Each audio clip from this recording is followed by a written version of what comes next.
Thank you for joining us. So we're really pleased today to have Rob from Anglia Ruskin University with us. So possibly the furthest away uni we've had this week, but even though then they're not that far away, which I'm sure Rob will talk to you about. Just a quick one from me before we start. Just again to say I hope you've all had a chance to look at the FutureWISE PowerPoint that we sent out and that you're working your way through some of that information and the resources on WQE online as well. So there's loads of good stuff on there. There's things about personal statements, about the UCAS process, how to choose a course. There's things about apprenticeships, taking a gap year. So whatever you want to do, there should be something on there that you can use to sort of help you make plans and start thinking about what you want to do. And most importantly, of course, we hope that you've all started to sign up for UCAS and set up your UCAS accounts and also register for the UCAS hub. But as you know, these chats are the best bit of the week for us.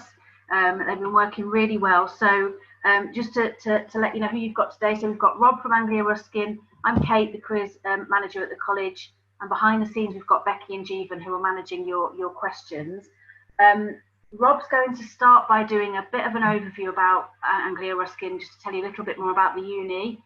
And after that, we'll get on to your questions. So if you have any questions that you want to ask Rob, please let us know by using the Q&A button, which will be on your screen. And you can do that at any point, even during the presentation. So that's sort of how it's going to work today. We'll run for around about an hour, although if the questions dry up, so will we, but we'll give it a go. And so yeah, Rob, if I could just hand over to you to just start your presentation. Thank you. Thank you very much. Good morning, everyone. I hope you're all well, and I hope you're all very used to the new tech world that we're living in and having your sessions done via a webcam and everything like that. Hopefully you can all hear me and see me. Obviously any issues, just shout at me and I will repeat anything I need to. But yeah, I'm going to give you a quick overview of ARU, which is Anglia Ruskin University. You may have heard of us, you may not. Either way is absolutely fine. But hopefully by the end of this presentation, you'll have a good idea of who we are, what we can offer you, and then you can ask us some questions that I'll hopefully be able to answer. Any questions I can't answer, I will take them away and make sure I get an answer for them and send them back to you, probably through your careers team. So Anglia Ruskin University is a well-renowned university in the UK with 4 modern campuses. They are in Chelmsford, which is in Essex, if you don't know it, Cambridge, which you've probably heard of, Peterborough, and London as well. So we are situated fairly wide, which in itself has some benefits, but does also mean you might have to choose which campus you would like to go to. We've got around 23,000 students, with many of them choosing to live on campus. We do also have a lot of students that commute in as well, because for some students that just works better.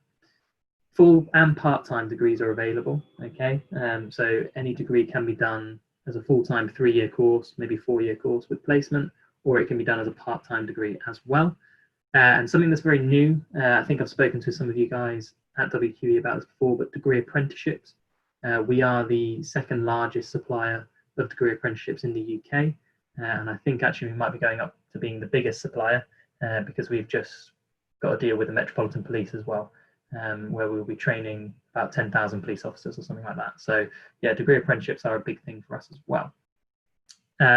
Many of the courses we offer, if they need to be, they are accredited by that industry. So that is something to always bear in mind, that if you're wanting to follow a course because of a particular career, to make sure that you have that accreditation there, because it will really help when it comes to looking for your jobs. And as I've mentioned already as well, the placement year, we offer a lot of courses with that option to spend a year in industry. Again, this is something I think is really important because it really gives you that experience for when it comes to applying for jobs, and it does make you stand out a bit. It's not the end of the world if you don't do one, but it's always great to have the option to do one. So a bit about our Chelmsford campus. As I said, it's in Essex, which is about 35 minutes from central London. It is close enough that people like our paramedics that are based in Chelmsford, they can not only be part of the Essex ambulance service, but they can also work with the London, North London ambulance service as well. So for example, some of our paramedics were some of the first on the scene with the London bridge attacks back in 2017. So there is lots of opportunities there for experience with your placements. Chelmsford's got about 6,000 students. It's a very sort of campus-based campus. I know that sounds very silly when I say that, but what I mean is it sort of keeps itself to itself. So if you wanted to spend all of your time on campus, you could do that. Everything's there that you need. So you might have a shop, takeaways and things like that, places to socialise. So if you want to go into town, you can, but you don't have to. Whereas, for example, Cambridge is much more sort of in the centre of town, so you'll probably find yourself going out and about more than you would at Chelmsford. Some of the courses we have on offer at Chelmsford, listed there on the screen for you to pick out a few: engineering, nursing, midwifery, criminal justice. We have a business centre there as well. More importantly, perhaps for some people, is that in 2018 we opened our School of Medicine. So this is a big step for ARU, and our School of Medicine trains about 100 doctors a year. And if this is something you are looking into, you're probably already aware of the application process for becoming a doctor, but it's something to look into now as well. So our Cambridge campus, I'm a little bit biased because I grew up just outside of Cambridge, so I love our Cambridge campus. It's a stone's throw away from the city centre, and that's absolutely true. It's just literally a walk across Parker's Piece and you're slap bang in the middle of the old town. There are about 10,000 students at our Cambridge campus, and in terms of the courses we offer, we have lots of our creative subjects in Cambridge, but we do also have things like nursing, midwifery there as well. In terms of the facilities we have, obviously in Chelmsford, like I mentioned, we have the School of Medicine, which is a very brand new building, having been built in 2018 with lots of industry standard facilities available. In Cambridge, we have our creative facilities as well. So we've got the art gallery and the monthly theatre, we've got a music therapy centre, recording studios, business school. For psychology, they've just had a brand new building which has booths. I always describe these really badly, but bear with me. Booths where you can do the testing that you would need to do for your dissertation, so that variables all stay the same and things like that. And they also have our new science lab, which is referred to as a super lab because it is industry standard. And in there they have 8 different screens, meaning that 8 different sessions can take place at the same time, which is always great because it means you always have access to that super lab. Our Peterborough campus, this is slightly smaller than our other campuses. Peterborough itself is really an up-and-coming city. It's been around for a long time, and it is a very big city, but it is becoming more of a cosmopolitan centre. It has various sporting events, lots of festivals, and in terms of what we offer in Peterborough, it is a lot based on your HEM subjects, so nursing, social work, acute care, things like that. We have great links with all of the hospitals and all of the GPs in Peterborough, meaning that when it comes to placements, we are sort of the pick of the bunch, really. We're always picked to go and do those. It also has our specialist healthcare centre as well, and a private hall of residence for ARU students if you do choose to go to Peterborough. Now, ARU London, so I'll briefly mention that as well. ARU London is slightly separate to ARU that I'm talking about, in that they're a bit like our cousin, if you like. So if you wanted to study in London, ARU is an option, but it's just worth looking at the degree options that you can have there. There's a lot of business options with ARU London, obviously because of where it's placed. That's an ideal location for those types of courses. Degree apprenticeships, very quickly I'll talk about this. If you haven't looked into them already, go away from today and look into what is available with the degree apprenticeship, because it might be a perfect route for you after college. It's not great for everyone, but for certain people it is really a good option to think about. So you're going to still get a degree with that. You're going to get invaluable work experience. You get paid while you work. I think that appeals to a lot of people. Even better, you don't pay for your tuition. So the business you work with pays for that for you. And as I mentioned earlier, we are one of the largest suppliers of degree apprenticeships in the UK. So it's definitely something to think about.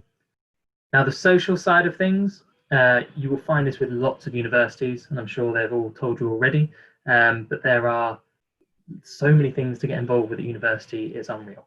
The Students' Union hosts many societies which you can be part of.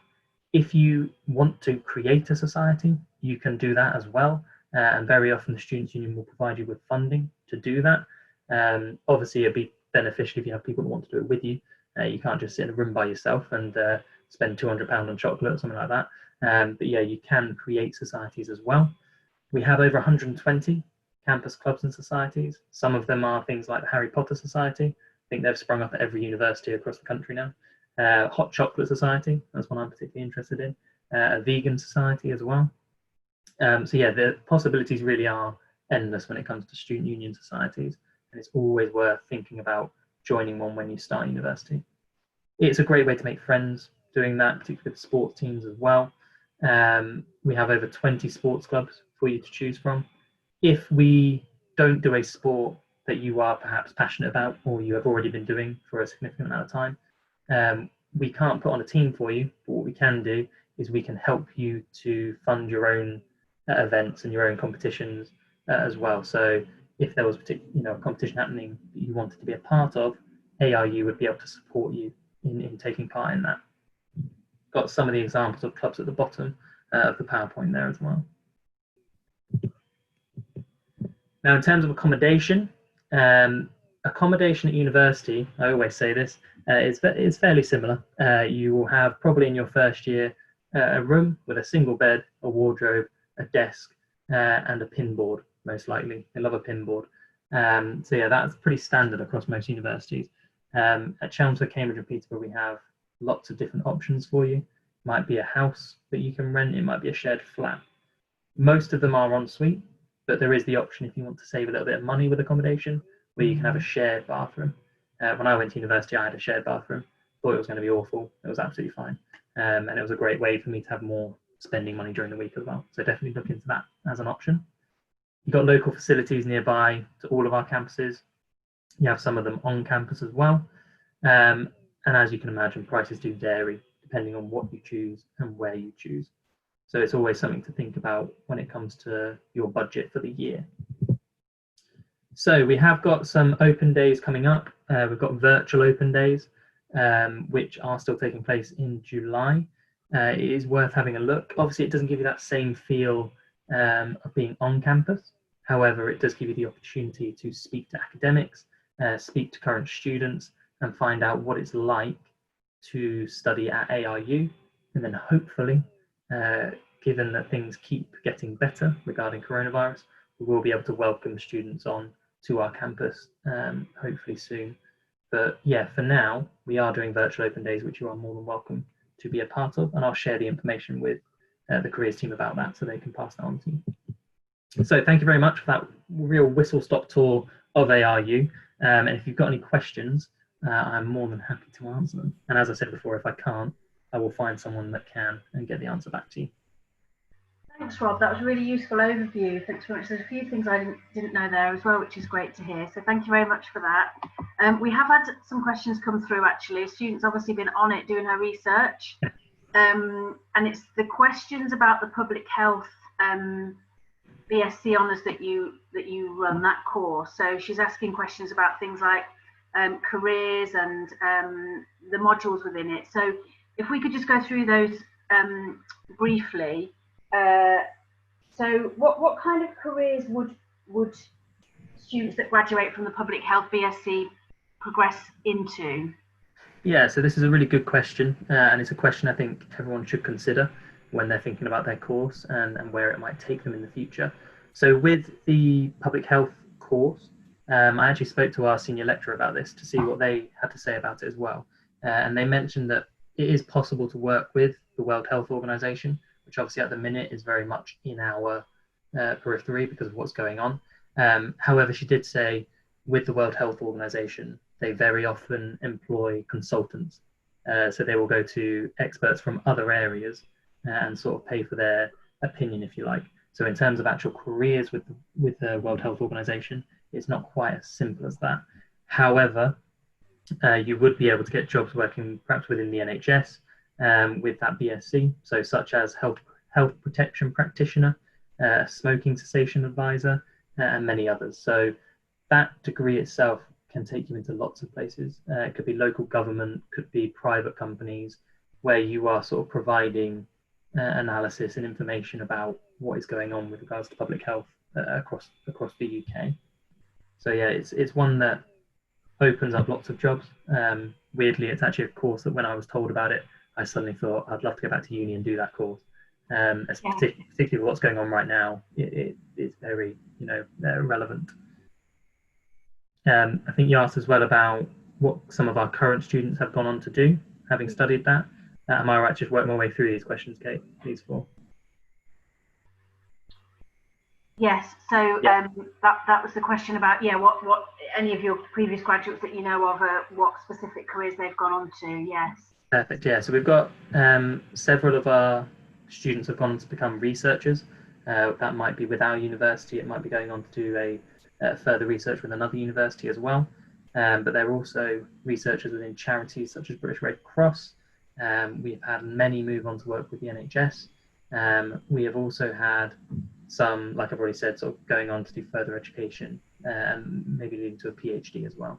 So others as well, when you do a course, it doesn't necessarily mean you have to do a career in that course. So the transferable skills they've had have potentially taken them into a different area, different industry.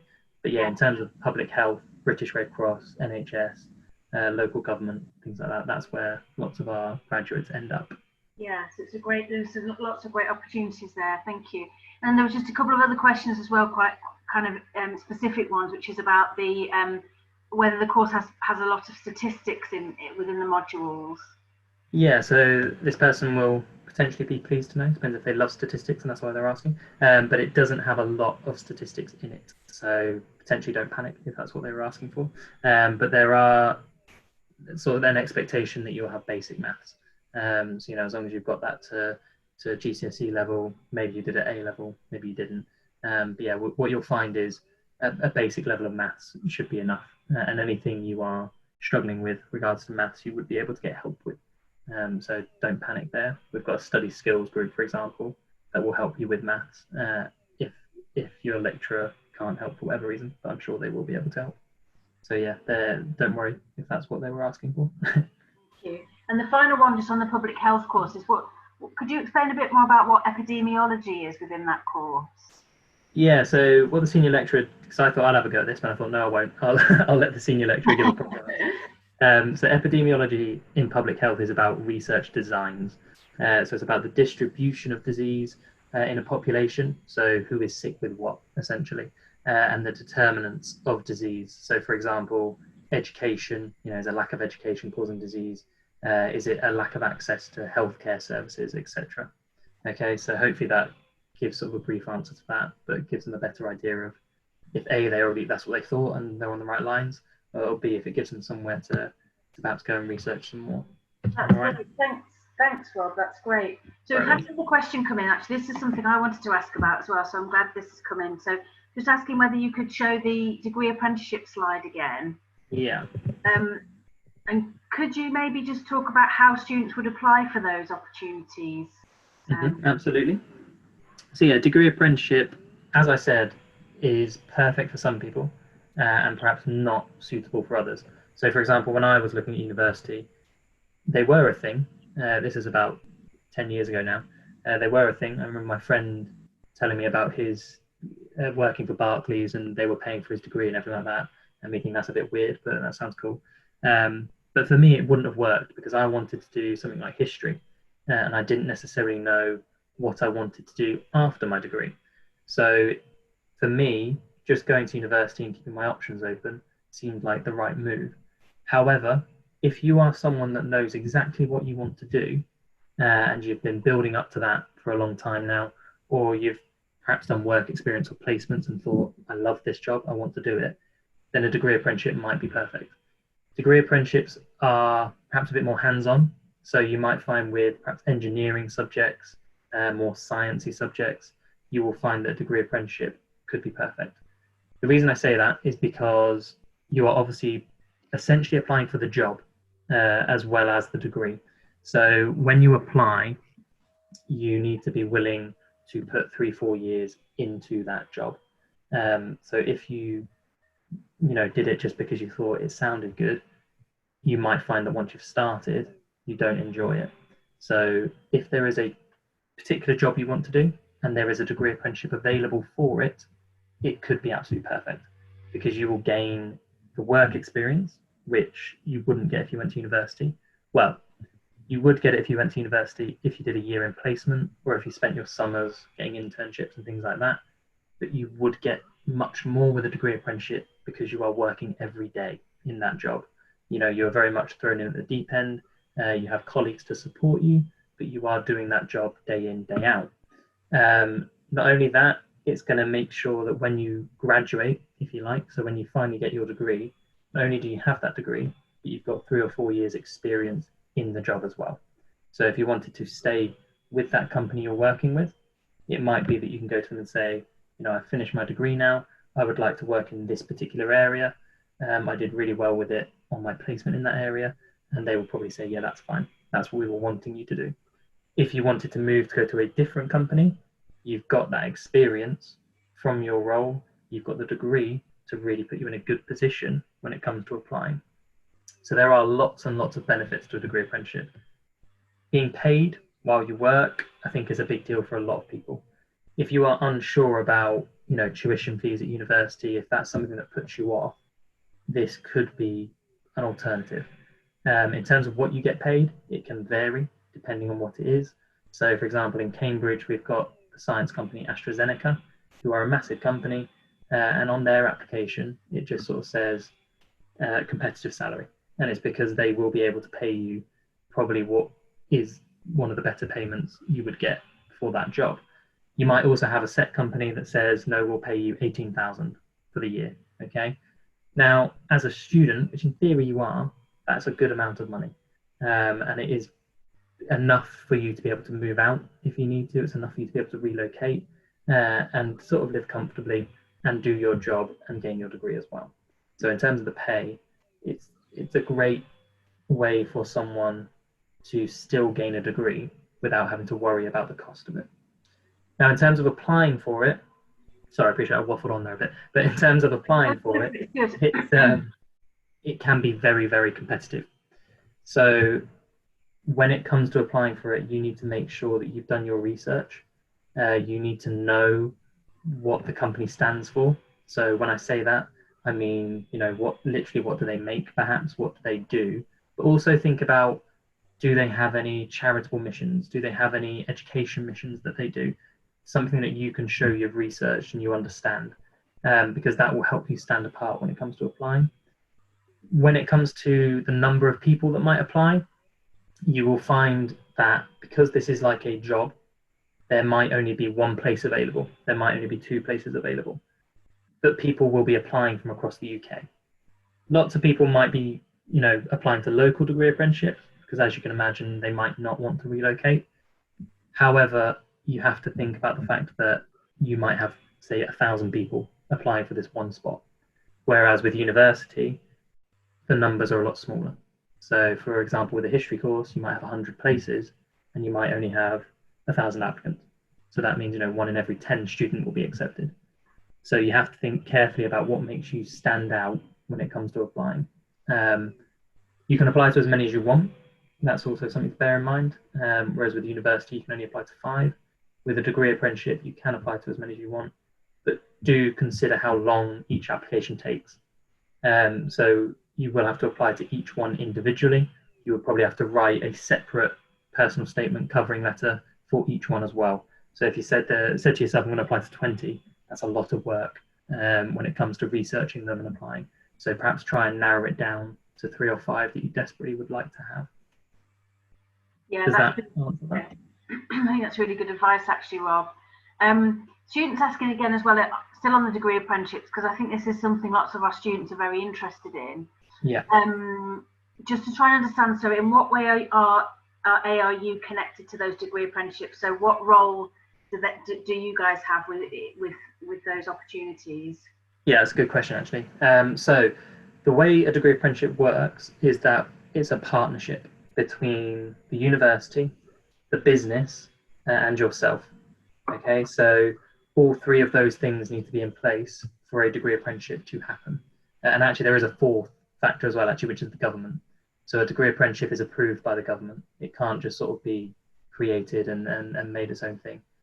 That has lots of benefits because it means a degree apprenticeship has to meet a certain standard, so that when you finish or when you apply, you know that you will be getting the same education, the same qualification as someone that would do it at university. So yeah, you have to make sure that for a degree apprenticeship to exist, it already has to be an agreement between the university and the business. So there will be sort of a plan put in place, if you like, as to how the degree apprenticeship will run. They do it slightly differently, but what it means is the business will provide the business end of things. So they will give you the experience from day-to-day working, and the university will provide the education side of things. So they will provide you with the lessons that you will need to pass your exams, the tutorials you'll need to pass your essays and things like that. So you might find that an example of a timetable might be you spend 4 days, perhaps Monday to Thursday, on the job working with the business, and then perhaps every Friday you're in university. Okay. Some of them do it slightly differently, where you might have a block period where you're working in the business. So maybe 5-6 weeks every day you're working in the business, and then you might have a week-long week at university where you will have lectures every day and treat it like a 9-to-5 job. But that will just vary on the degree apprenticeship and what's been agreed between the university and the business. Okay, that's great, thank you. And something to say on that is that because it is a separate system to UCAS, isn't it, that students can apply for both, so they can apply for 5 choices through UCAS, but you can also apply for degree apprenticeships if you want to explore those, which lots of our students do. So keep submitting those questions, guys. So if you've got any questions you want to ask, please just fire them through using the Q&A button, and we will get to those. So make sure you get your questions answered before we finish. So if you do have any questions, please send them through, even if they feel small or silly. I'm sure they won't be. So send them through. Rob, I just had a question actually on the nursing degree apprenticeship. Yeah. Because the one that's offered locally here, students have to be, or candidates have to be currently working within the NHS as a healthcare assistant or something like that. Is that the same with your one? Do you know? That is a good question, and I'm not 100% sure actually. So I'm going to write that down to definitely confirm. And I wonder if it might be true just because of the fact that our degree that we offer is so placement heavy, that I can imagine people that aren't already working in the NHS or working in healthcare, that's probably the best route for them, particularly with the grants that are available and learning support funds. But I will double check that and I will get that back to you. Yeah. So do you have to be working in healthcare already to do the degree apprenticeship?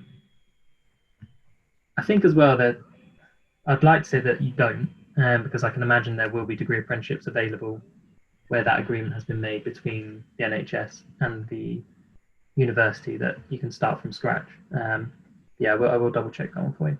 Yeah, that'd be great. Thank you. That's definitely. I mean, that's a great sort of additional thing that you offer, though, isn't it? I didn't realise you were one of the biggest providers of degree apprenticeships. That's great.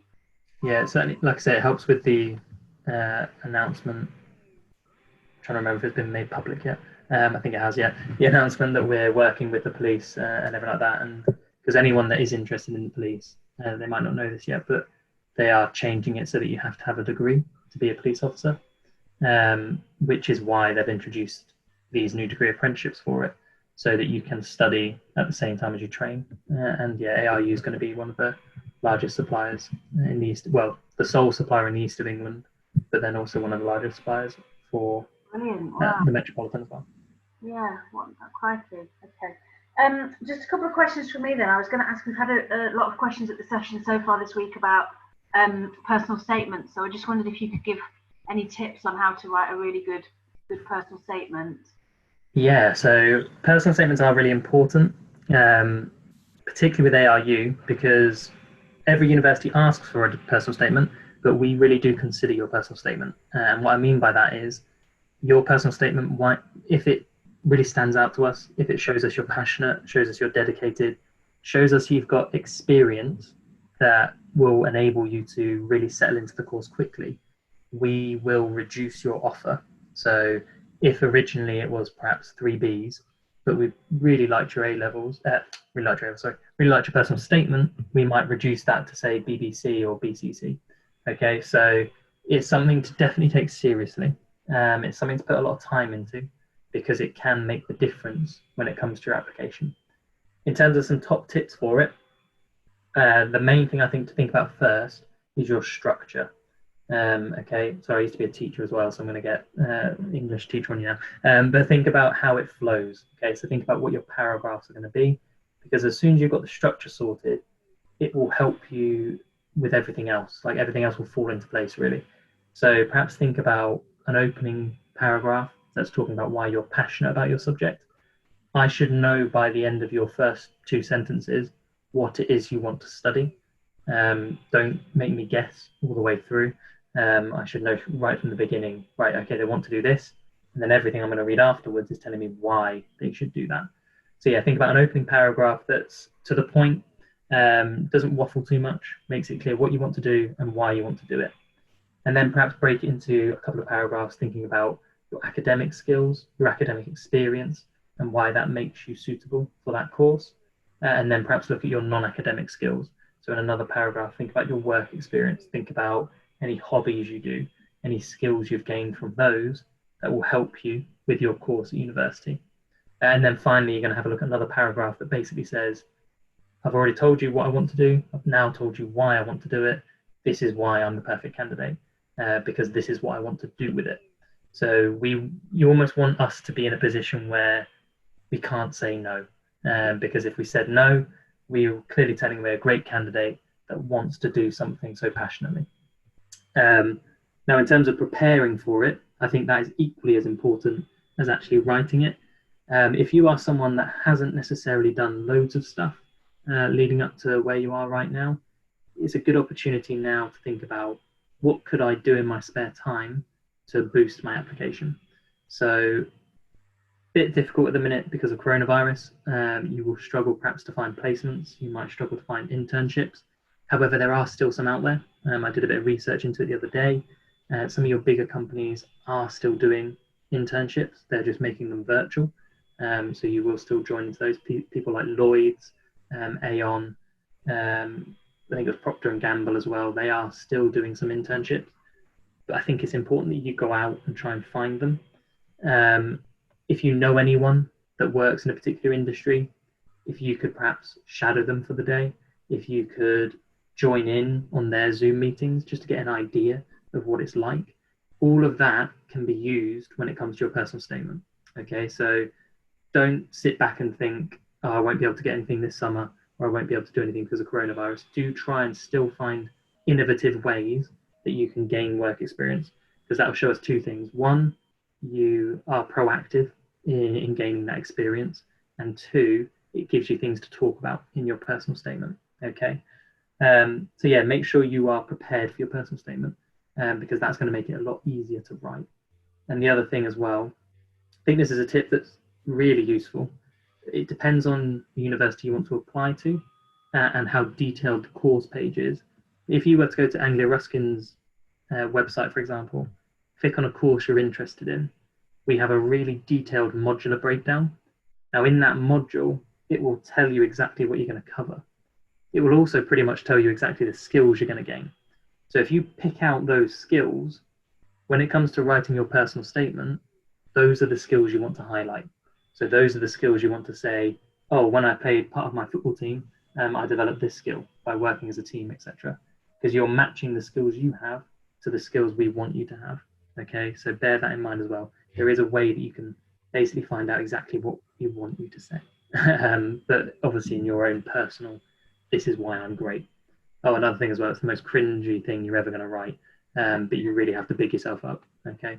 Yeah, that's great advice actually, Rob, especially about checking the modules. That's a really good tip. Thanks for that. Just picking up on the work experience, because I know you mentioned that a bit there. Yeah. Students asking what sort of work experience you'd recommend for psychology. I don't know whether you would expect that, or how would that work? Yeah, so obviously it can be very difficult, particularly with certain industries and certain jobs, to get specific experience in that area. So one thing I would say first is anything that is similar. So if you could, for example, work with a nursing home or something like that, you might find, or you might be thinking, well, that's, you know, not similar at all. But actually the skills you might use in a nursing home would translate really nicely perhaps to psychology, particularly if you were looking into clinical psychology. So thinking about other areas where it might be a bit easier to get work experience that has transferable skills is one way to do it.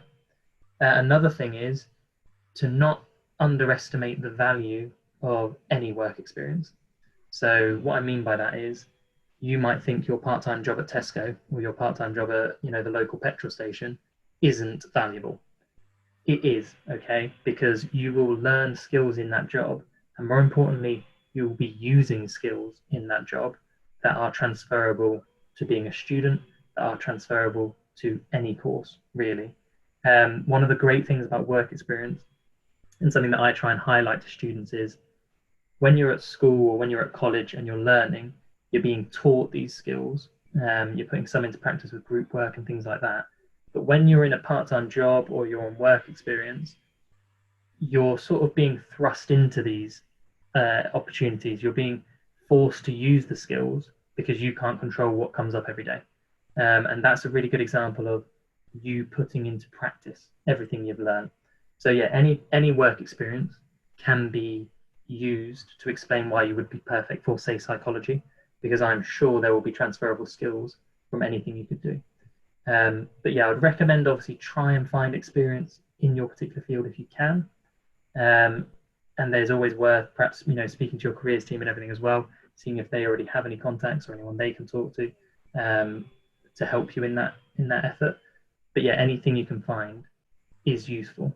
So don't sort of think, oh, I can't get anything in psychology, so I won't bother. Still try and find something that's either similar or where the skills are transferable. Hopefully that helps. Yeah, thanks, Rob. That's great. You mentioned about the if someone writes a really great personal statement, you might consider giving them a reduced offer. Would that apply to things like medicine, or would that not be a course that would be part of that scheme? Yeah, so some subjects have to be stricter than others, as you can imagine. So with something like medicine, we can't lower the grades just because that's a government sort of standard. So the only things that you can really control in that sense is your interview, your UK CAT and things like that. So there are still areas where you can make a difference in your application. As I say, that will be more in the interview and your UK CAT. So what was I going to say? I was going to add something. Oh, yeah, there are certain things that reduce your application. So something called WAMS, which is widening area participation. I think I may have got the letters wrong there, but basically it means anyone that's sort of from the local area, they might reduce the grades slightly. This is particularly for medicine or like nursing, because they want to encourage local students to apply, and they want to encourage local students to stay as well. So the idea is that by reducing that offer slightly, it enables people perhaps from lower socioeconomic backgrounds to still apply for something like medicine. So there are things in place to reduce grades slightly, but with something like medicine, I would always go with that first thought of it's tough, it's competitive, and you need to get the top grades really to be able to do that. Yeah. So I think our sort of local equivalent of the course the scheme you were talking about would be realising opportunities. So that's something that if students are successful on that, they can potentially get a reduced offer. Courses including medicine. So that's great. I hope that answered that question. So we've got another question come in as well, just to wonder if you get a bit more information about the police degree apprenticeship and what that would actually entail. Yeah, so they're currently changing it slightly. So if you were to research it at the minute, you might find what's currently out there. But as you can imagine, they are sort of developing it as we speak. But they have got pretty much a final view of what it's going to look like. So there's going to be two options. So we were told about this like just last week. So hopefully I can remember exactly what it said. But two options really. One is for someone who already has a degree. So if you've already been to university, perhaps, I don't know, maybe you've done something like history or psychology perhaps, and you suddenly thought, actually, no, I'd quite like to, work with the police. You can do a 2-year degree apprenticeship with them. So what will happen is you will be training on the job, whilst you will also have some lectures, some studying to do at university. At the end of it, you will then sort of have an accelerated route of 2 years where you will pass out, if you like, and be ready to join the police force. During that 2 years, you will spend time working in different areas of the police force. You will spend time working in your local area. So you'll be straight sort of on the beat, if you like, working with experienced officers who will help you and train you whilst you do that. So that route is quite hands-on. You are paid right from the start. This is where I might get it slightly wrong, but I'm pretty sure the salary was something like 28,000 when you start, and then when you're qualified, it goes up to about 32,000. So you very quickly get up to the normal salary of a police officer. The other route is if you are someone that hasn't done a degree yet. So this is more like a traditional degree apprenticeship where you go in for 3 years. You will again work with the police on the job, but before you do that, you have, I think it's 6 to 8 weeks of theory. So you will be in university most days, learning the law, learning how to put it into practice, so that when you do go out onto the beat, working with other police officers, you have a bit of an idea of what you're doing. So they're not throwing you completely in at the deep end. And then you will spend, similar to the 2-year course, working in different areas, being trained as you go, supported by the police, supported by the university, and you'll graduate after your 3 years. Your salary will end up being the same as those that had gone in with the degree, but just sort of a year or two later. So they match up very quickly. But hopefully that answers that. Like I said, it's sort of being developed still slightly, so that might change when you next look at it, but that's roughly how they're planning on doing it. And when are you looking to launch that? Or is that kind of good to go for this year? As far as I know, I think the Met Police one is good to go from September. I might be wrong in saying that. And the East of England one, I'm not too sure because that's only just been announced. I can imagine they will probably want to do it as quick as they can. And the other thing to bear in mind is, again, double check this, but I'm pretty sure they're saying there's no set start date. So you don't have to start in September for this one. If you suddenly got to February of next year and you thought, yeah, I want to do it, I think they recruit every month. So people can join every month onto that course. Okay, and they're approved and they're ready to go. So it's just about kind of finalising the detail of it, really. I think so, yeah. And obviously for yourselves as applicants, there will be further like non-standard checks, if you like. So things like, DBS and occupational health and things like that you might not normally have to do for a normal course entry, but it'll be because you're on, working with the police. So yeah, bear that in mind as well. Okay, that's great. I've got a couple of questions I'd like to ask. Just don't forget, guys, if you want to submit any questions, please do so using the Q&A button that's on your screen. Feel free to ask Rob any questions, even if it's kind of a more general sort of UCAS or uni question or something specific about ARU. Feel free to send it through.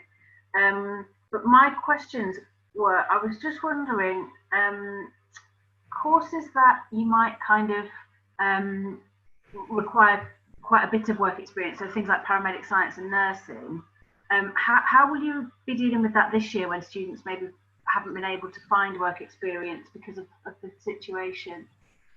Yeah, so it's a good question. And I think we were talking before the session started, but I was mentioning about how the boards and the course directors of each course are sort of in discussion with the people that approve the course, and I think they are taking that sort of thing into account.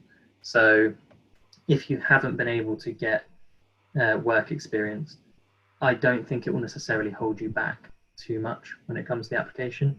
The only thing I will say is, obviously, if it's yourself up against someone else for, say, the one spot that's left, and they have been able to get experience, that might just put them slightly above you with regards to that. So all I would say is don't dwell on it in your personal statement. So don't sort of talk about how you tried to find some, you couldn't find some, because you don't really have enough words to waste in your personal statement, really. But try and look for maybe briefly mention it and then say how instead you went and worked in a certain area instead to gain similar skills that you think would transfer onto the paramedic course. So yeah, don't let it hold you back too much, or don't panic that it's going to hold you back. If you can find anything, that's great. If you can't, like I said before, just try and find other things and explain how they're transferable. It's more important that you show us what is expected of a paramedic than having, say, been on the ground with them, because that's sort of what we're looking for. And that's what the work experience will provide you, is that understanding of what a paramedic does. So if you can show us that you do know what a paramedic does, that you appreciate it, then that hopefully will be equally as good, if that helps. That's great. And I suppose, like you were saying earlier, it's about finding other ways perhaps of showing those skills, like maybe volunteering in the community and helping out neighbours and things like that, isn't it? To kind of That's it, yeah. Because a large part of being a paramedic, being a nurse, any of the professional services, with the NHS, it's that showing that you care, showing that you are committed to helping people, showing that you want to make people's lives better. So like you just mentioned, with everything that's going on at the minute, by simply volunteering at, say, a local food bank, or by delivering food to people in need, it's that sort of thing that shows you are someone that is compassionate and would make a good paramedic. Yeah, okay, that's great, thank you. I'm going to save my last question because another one's popped in. So we've got a student asking about the management of finance course that you offer, and whether you could just talk a bit more about that, please. Oh, give me a curveball there. So with with the management of finance course, one thing I will say is, with all of our business courses at the minute, and I think this is included in that, we've changed them slightly so that your first year is the same as anyone studying a business course. So regardless of whether you're doing, say, business and management, business and HR, business and finance, management and finance, you will find that in your first year, you learn a bit about everything. Now, the reason we've done that is because it then enables you to work out exactly what part of business you do want to go into. And the idea then is you say, actually, I picked management and finance when I joined, but I've really enjoyed the human resources element of the course, and actually I'd like to switch to doing business and HR. So that gives you the option to sort of not dedicate yourself entirely from year one, but to learn a bit about everything and then move on. Now, in terms of the course specifics for management and finance, I'd recommend going onto our website if you haven't done already, because you'll get a really good module breakdown. Like I said before, like every time I see it, I'm quite impressed, because it really does tell you pretty much everything you're going to study whilst you're at university, which really means when you get there, there's no shock. There's no surprise of, hang on, this isn't what I thought it was going to be. So yeah, if you haven't done that already, definitely check out the website. We also have at the minute on our website an option to chat to a current student. So if you go on there, just type into the search bar, this is for anyone as well, by the way, chat to a student. We've got about 25 students on there who study lots of different subjects, and you can talk to them and sort of ask them what it's like. So that will give you a really good insight into what it's like to study that course.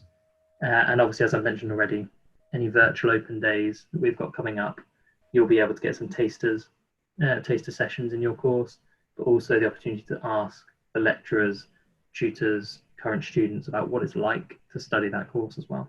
So hopefully that helps. Sorry, I can't go into too many specifics about the course itself, just because there's too many courses for me to know about. But yeah, hopefully that guidance has helped you get some more info.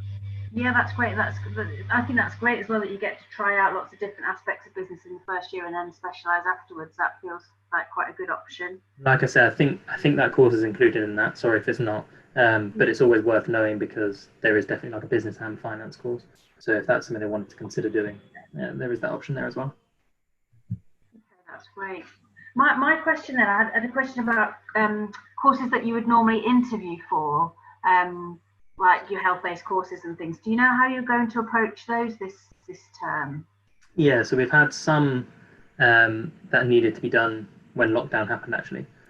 So they were all done via things like Zoom. I think we use Microsoft Teams to be specific, but they were all done virtually. So you still had to do your interview. And the only things where there are slight complications at the minute is things like the UK CAT, things like what's it called? The exams that you have to sit, sorry. So like your numeracy and literacy exams that you might have to do. All of those are currently being spoken to and organised with the boards of the courses. So for example, for this year, anyone that was meant to sit their numeracy test for, say, nursing, that couldn't do it because they obviously couldn't get to the test centre, they were given this link to a test online that we had approved as an alternative. So this test was basically similar to a foundation degree, foundation paper on the maths GCSE, and we paid for that as well. So anyone that needed to do it had the option to do it, and we paid for them to do that, and we are accepting that this year. So if the situation is the same next year, I can imagine the interviews will be done virtually still. Yeah. And any courses, any extra tests you might need to take, I can imagine we would probably pay for you to do those, to do a course that we approve of, so that you're not held back. Okay, that's great. I have one final question. So just before I do that, I just want to make sure everyone that wants to ask the question is able to. If you've got a kind of burning question you want to ask, please send it through now. I just wanted to ask a question that's come up in a couple of the other sessions, which is about, do you think there'll be some flexibility this year with grades and that kind of thing because of the current situation? Getting grades on results day, whether there might be some flexibility there for some courses. Yeah, so some I think there definitely will be. Like we've already spoken about, obviously things like medicine, there can't be, and some of our courses do need to be strictly adhered to the grades because they are there for a reason. However, some courses are able to be flexible, and like I've said, this is where things like your personal statement really come into it, because if on results day, if we've asked for 3 Bs and you get BBC, we will look at we won't just turn around and say no, we look at your application again. Okay, so we read the personal statement again, and we just double check, is that going to be the end of the world? Say you're looking at doing business and finance, you've done business at A-level or at college, I don't know, English as well, and then you got your C in drama. We might look at it and think, well, no, because they've got the grade we wanted in business, so actually we can still offer them the place, and we're confident that they will be able to do the course. We're confident that they will be successful. Because at the end of the day, the reason we have the requirements there is to make sure that the course is right for you. We don't want to offer you the place. Say your grades are far below. We don't want to offer you the place if it's going to be unsuccessful for you. We would rather you start uni and finish uni. We don't want you to finish first year and think, no, that was too hard, I don't want to do any more. So yeah, we do look at every case individually. So on results day, just please be aware that we will look at your case individually, get in touch with the university, and we will let you know what our decision is and why we've decided that. So don't panic too much until you have to. Really, it's sort of the only guidance I can really give, because we have had a lot of students asking about this, and we hope that the sort of things that have been put in place to grade you work out well, and obviously we wish you all the best with it, and we just hope that they've been done well enough that they are as accurate as possible. And like I say, we will just consider every case on an individual basis. So wait until results day, and I think things will hopefully turn out absolutely fine, or as you would expect them to. That's great. Thanks, Rob. Okay, so that's it. So we've gone through all of our questions. Thanks very much to Becky and Jeevan for being behind the scenes, and thanks to you, Rob. Really appreciate your time today. It's been great to have you here. And just to say, if students are interested in apprenticeships particularly, we have got a live chat this afternoon with Rob from the Leicester Apprenticeship Hub at 3 o'clock. So make sure you sign into that, and you can talk a bit more about apprenticeships. Thank you also to you guys for taking part and for submitting your questions. And thanks again, Rob. Really appreciate it, and we'll be in touch. No worries at all. I was just going to say as well, quickly, Kate, if anyone does think of any questions later on, if they want to send them to you, I'm more than happy to answer them via email and things like that. So, there we go. Perfect. That's a great offer. Thank you so much. No worries at all. Thank you all for your time, and have a nice day. And you. Bye. Bye.